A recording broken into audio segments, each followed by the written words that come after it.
straining me ears to work out what was going on, but all I was hearing was snoring. So he couldn't have killed him because he was sleeping. Right? Mm-hmm. But there's nothing else here we can go off of, so I'm gonna press again. Trying to hear what's happening since the moment you hid yourself. Well, not exactly, no. Sorry? Well, there was one in the cabin. There was no one in this cabin to start with. I could just push the cushion up and have butchers to see what was what. Well, then when I saw this swell getting on, I got me head down so he didn't notice me. And Mr. McGill had sat on the seat under which you were hiding, correct? Would you Adam and Eve it, eh? What a mug. So then all I could do was listen. I was waiting to jump out of there as soon as I heard him leave, see? But he won't fucking But leave would he? you. Not likely. Even though we stopped in there, I never heard the door open. So just had to stay put and listen to him driving his pigs to market, snoring like an old doggy, what? Wait. It doesn't add up. Because then when would the victim have gotten on?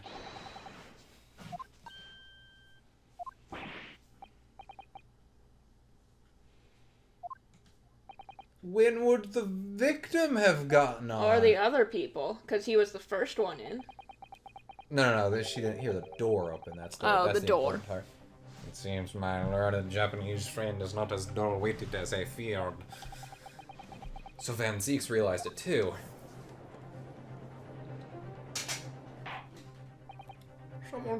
Someone please get me out of the dark here.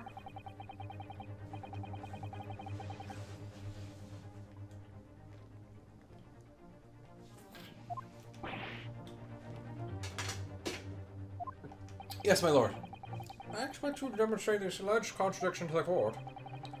According to Miss Lestrade, whilst she was hiding the omnibus that night, she heard nothing but the sound of Mr. McGilded's snoring. But think, Ryunosuke, think! Okay, I got this now. I got this. There's something she should have heard. I will forget it. I changed my mind. On a particular sound that Miss Lestrade could not have failed to hear on the night in question.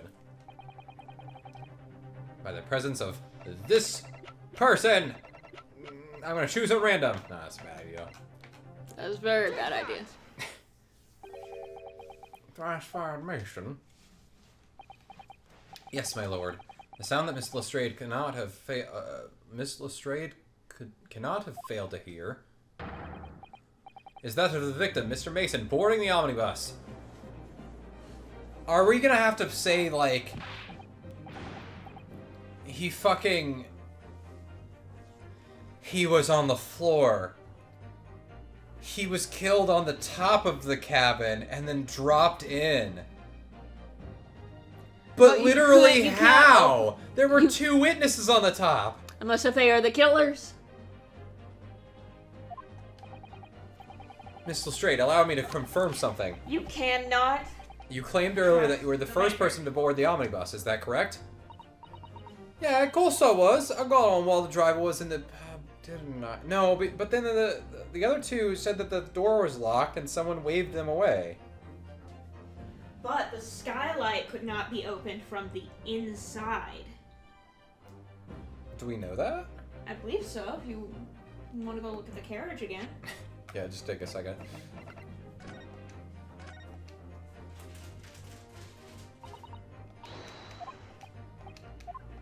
Yeah, hold on a second, Miss Lestrade. Let me just take a quick trip inside the omnibus. It's quite a large skylight. Yes. It can't be open from inside the cabin, at least. So then, let's go on top. You can certainly see inside the carriage through this opening, that's for sure. Yes, and there's a lamp in the enclosed cabin. So I'm sure the witness would have been able to see quite clearly. That's not good for us. So it doesn't say you can open it at all, but The fact that it was very particular... Actually, no, keep turning. There's a latch. There is a latch.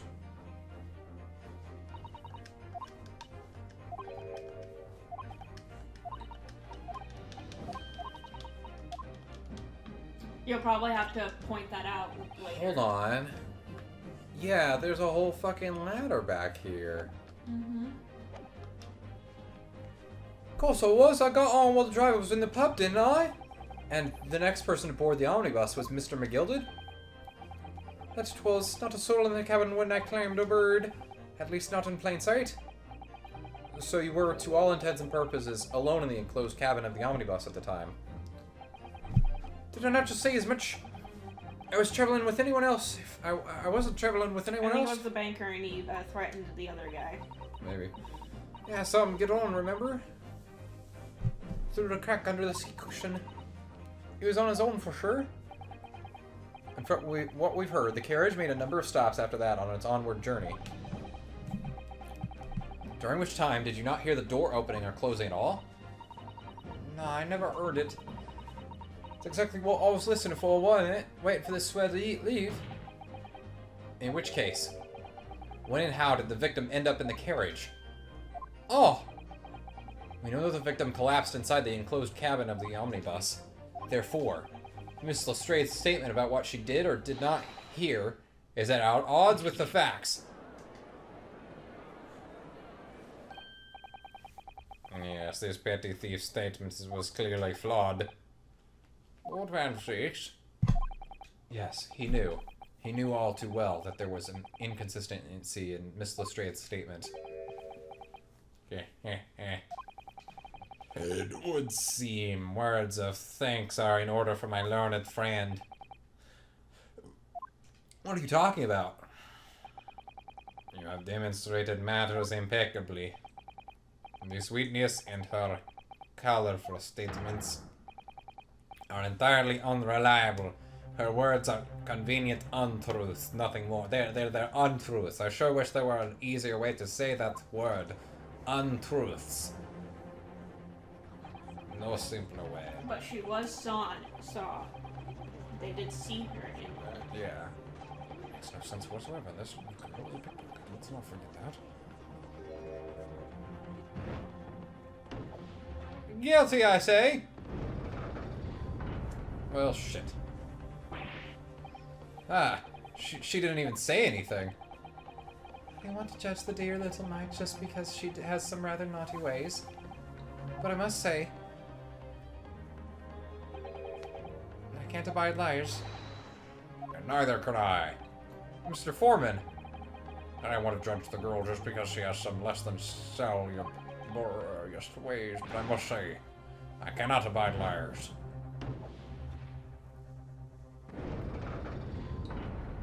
Oh boy, this is gonna get old real quick. Ah. That's 5 jury members leading towards guilty. How many glasses of wine is that? Well, no, this is his 3rd glass, but his 4th one to drink. Well, your consideration for others is refreshing, my Nipponiese friend. To the considerable troubles you have spared me.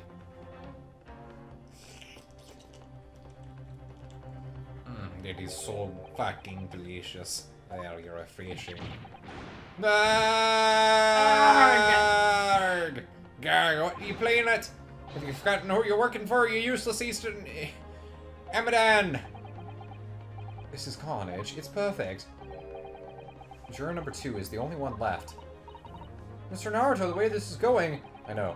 If we can't find some new way to convince everyone of Mr. McGilded's innocence, the judge will rule and we'll have lost. I very much wanted to believe that the words of one London's most respected gentleman.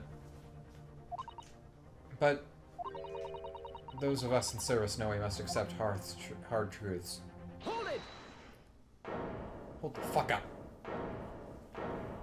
What is this now? Yes, the witness's last statement seemed to have revealed a critical inconsistency in her story. However, if we consider the possibility that her statement is in fact the truth, it may shed an entirely new light on this whole case. What are you saying? Counsel! I'm sorry, sir? Whatever do you mean? Counsel, I will not tolerate you attempting to prorogue my education. Explain yourself at once. When the accused boarded the omnibus in the night in question, the victim was nowhere to be seen. Subsequently, the carriage door was not heard opening a single time, as testified by the witness in the stand. And yet the victim's body was found inside the carriage. If this petty thief's words are to be believed, how do you explain the victim's miraculous appearance inside the cabin of the omnibus? Well, it was a loud bang. You can't just fall out of your seat and have it be that loud. There's only one way to explain how the victim came to be inside the carriage. And I'm gonna save before I give my answer. It was, and don't quote me on this, there was another entrance. Or he was put there, oh fuck.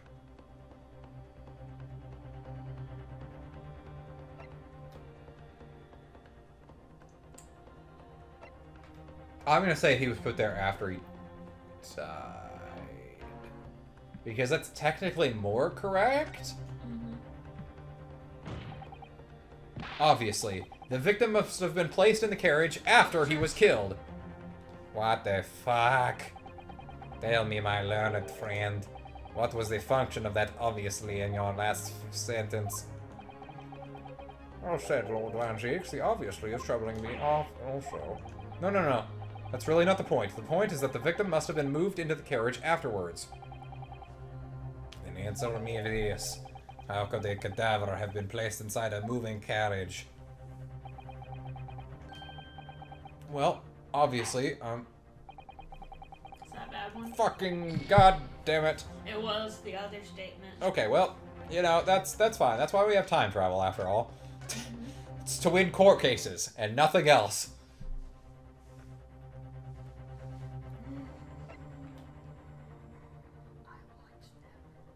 What? What? What? Oh, you're not even paying attention. No, but I see art. Art! If the door wasn't even open once, the only explanation is that the victim entered the enclosed cabin some other way. Are you fucking kidding me? Come on. I wonder what new fantasy you would come up with in your blind panic. But behold, the omnibus is here for all to see. Only one side of the enclosed cabin is furnished with a door. The other only has windows. Fixed windows, which cannot possibly be opened. In short, there's no entrance to the cabin other than the door. But there could be. There's one possibility you haven't considered. Oh, really? Yes. One other way inside that wasn't the door. Another opening, the use of which allowed the victim to appear inside the enclosed cabin. Alright, Counsel. I guess there was a reason we put so much emphasis on the skylight. Yeah. The defense will identify the location for the court. Here is the omnibus on which the incident occurred. Where on earth is this entrance by which you propose the victim into the cabin? It's right here. The answer is obvious. It can only have been the skylight. I say, the skylight? He's gonna fucking crush his glass again. Nope. Your ludicrous proposal almost has me lost for words. However... Shut the fuck up, I'm talking now! The skylight may well be large enough for someone to pass through. I wasn't done talking, you bitch! So you claim? But do you have a shred of evidence to support your addle-brained theory? Both Mr. McGilded and Miss Lestrade had said the same in their testimonies. They each claimed to have heard a loud thud, such as the noise made by someone falling to the floor. Yes, which has already been explained. That's the sound of the victim falling from his seat, having been assaulted with the dagger. Yes, it has, but would a man slipping from the seat on the floor really have made such a loud noise as the witnesses described? A noise loud enough to cause Miss Lestrade to let out an involuntary cry, in fact. So I wonder then, could it have been the banker and then the kid got on later and then he let out the scream that alerted everybody else? Mm-hmm. I think so. The banker, yeah, I mean, like, the opposite could be true.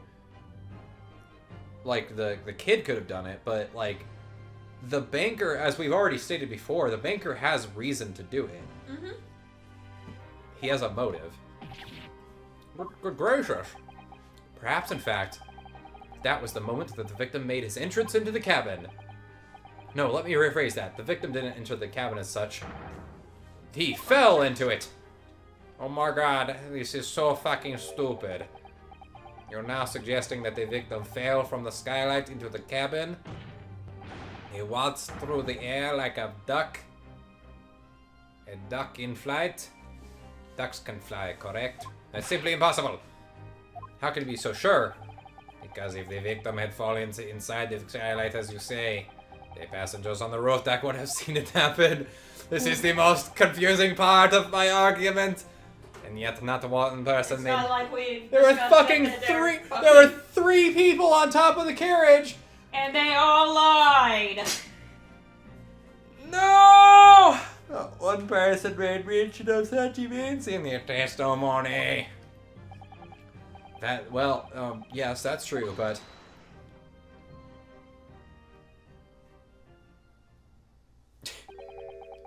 Might a humble fella make a wee comment here?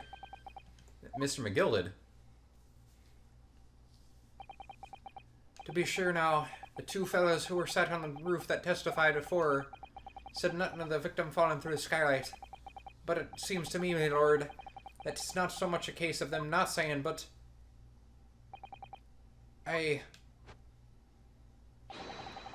Tis a case of them being unable to say... What? I think perhaps the 2 fellows do be having something of a compelling reason not to mention what happened. Would you not agree, fine ladies and gentlemen of the jury? Oh my goodness, surely not. Those 2 chaps on the roof. I mean, the ones who stuck that knife in the man were... A banker. A banker. How could he? That's why he got on the roof, and he knew he was under there. We're back! What exactly are you insinuating here, you blatherer? You brought her, he said. You brought her. What are you insinuating? What the hell are you doing? This is a flaming outrage. I have a good mind to give you a blinker in a minute. I'll give you a shot in a minute, he said. So will I. Mr. Fairplay. You're effectively accusing me, a city gentleman and a well-respected banker. And me, a very angry hatter. The Mad Hatter. Suggesting that someone like me could have stabbed that man in the guts. It's a disgrace. It's scandalous. It's a disgrace. It's a scandalous. It's ah. I protest. I produce in the strongest possible terms. That's right. I protest too, and you rotten scoundrel.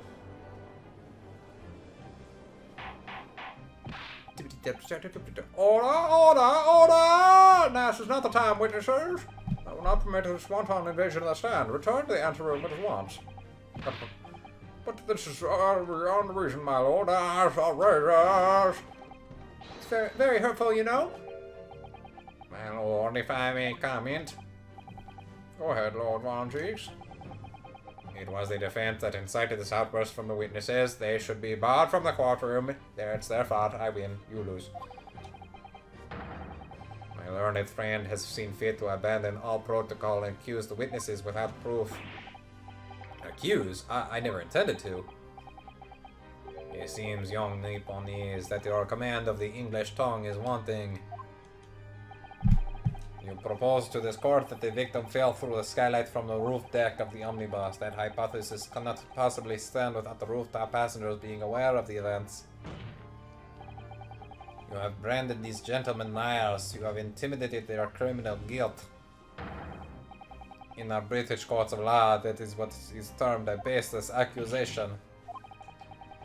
I know I was rash to put this idea forward without any actual evidence, but you can't just dismiss it without a second thought. Sam, what are we wasting time for? Get them to... My knife is stuck. Testify! I thought there was something fishy about that hat from the moment I laid eyes on the fellow. We're about to see this matter through now, one way or another. If there's filth and rubbish in our midst, we must dispose of it at once. Testify! Testify! Testify! What's happening, Mr. Naruto? The spectators in this public gallery they're in a complete frenzy. Shut the fuck up! Mr. Fair Play and Mr. First. My lord. You will take the stand again and make another formal testimony in reference to the indictment brought by the defense. Yes, my lord. What's going on here? I didn't come here for this.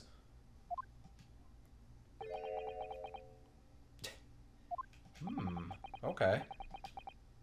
There's no time to think this through.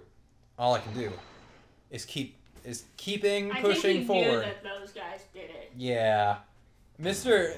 McGilded seems like he knows. Like, He's a lot smarter than he Yeah. lets off. That's why he let the girl go. I mean, you're kind of right about the fact that she had nothing to do with it. Although it doesn't take a genius to figure that out. I think he also figured out that he came from the skylight. No.